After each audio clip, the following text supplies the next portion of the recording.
Good morning everyone. और अभी हमने देखा था पास्ट टेंस को। अब पास्ट टेंस के बाद हम नंबर लेते हैं द फ्यूचर टेंस का।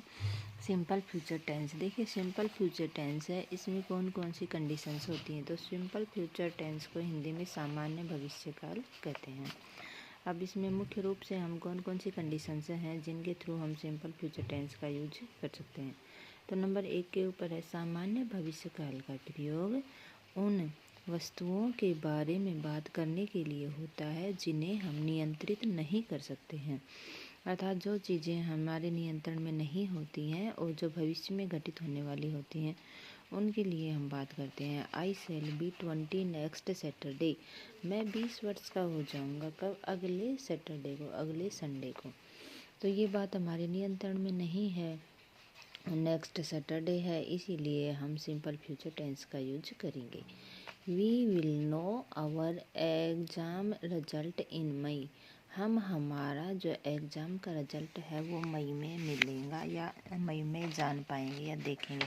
तो ये भी हमारे नियंत्रण से बाहर है, इसीलिए यहाँ पर सिंपल फ्यूचर टेंस का यूज किया गया है। नेक्स्ट जो हमारी कंडीशन है वो है जो हम सोचते हैं कि भविष्य में होगा उसके विषय में बात करने के लिए हम इस काल का भी प्रयोग करते हैं। फर्स्ट सेंटेंस लेते हैं हम, I think Pakistan will win the match, मैं सोचता हूँ कि पाकिस्तान मैच जीत जाएगा।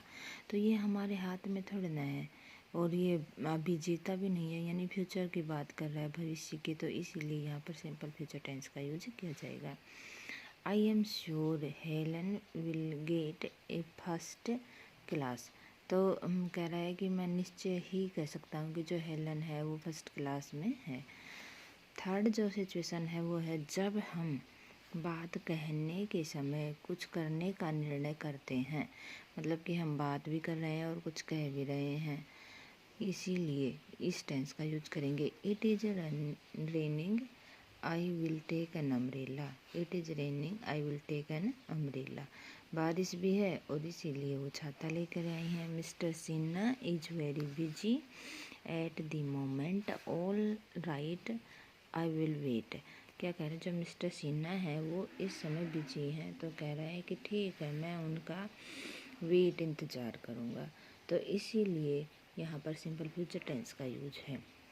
नेक्स्ट जो सिचुएशन वो है किसी निश्चित घटना या उसी के तरह लगने वाली विषय के लिए गोइंग टू का यूज करते हैं। जैसे it is going to rain, look at these clouds, it is rain going to look at these clouds. अब ये हो गया हमारा सिंपल फ्यूचर टेंस। अब है फ्यूचर कंटिन्यूअस टेंस। कौन सा है फ्यूचर कंटिन्यूअस टेंस, ये हम कल करेंगे। तब तक के लिए टेक केयर, बाय बाय।